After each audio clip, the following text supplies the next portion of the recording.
We're joined now by former BC Energy Minister and Conservative Senator Richard Neufeld. He joins us now over the phone. Thank you so much, Senator, for joining us today. My pleasure. I want to start with your thoughts on this assessment report, a draft report from the U.S. State Department.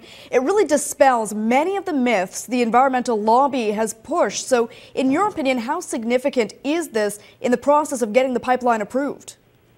Well, I think it's another positive step along a long road for this project, one that will be truly beneficial, not just for Alberta, which people tend to talk about, but for all of Canada. So what I see is another 45 days as the public has input, and then sometime as it is stated, sometime in midsummer, somewhere around there, the president will make a decision on whether to let it go ahead or not. Still, it seems a lot of the supporters in all of this are cautiously optimistic. Those are the words we continue to hear. And certainly the fact that the U.S. environmental lobby, being a powerful one, is part of that. This group knows how to get attention. So do you think from a political standpoint, Obama will have the courage to go against this group, given the evidence that's coming out from reports like this one?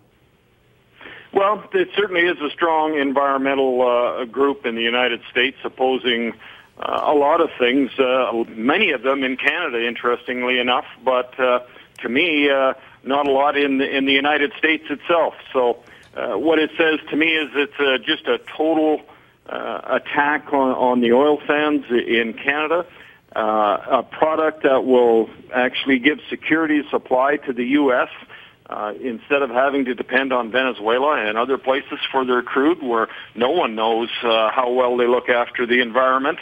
And so I think we should take this as a positive step going forward.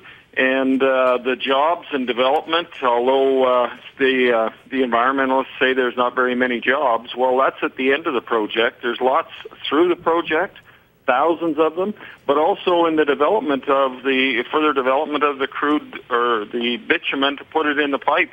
That's where the actual jobs will take place, and that's in Fort Mac in Alberta.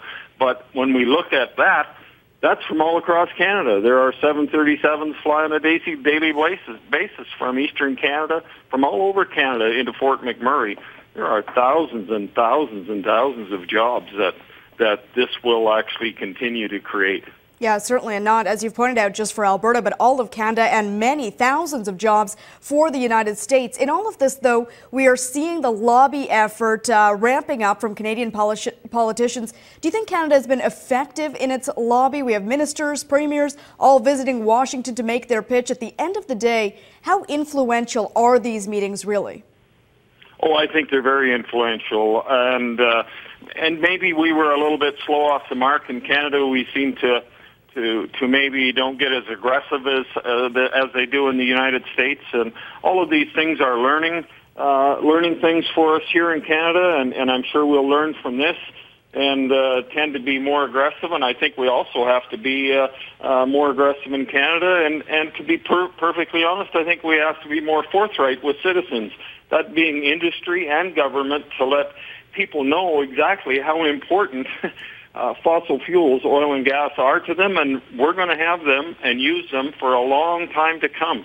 There are environmentalists that say on Friday you make a decision and build, I don't know, thousands of windmills and you've got all the electricity you need, but there's a total difference between electricity generation and fossil fuel production in what we use that product for.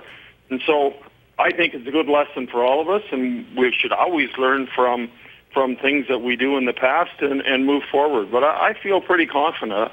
I'm always a positive guy, and I think this is a positive move. I read a lot of it. I don't see a lot of negatives in it, although it's interesting, some of the comments.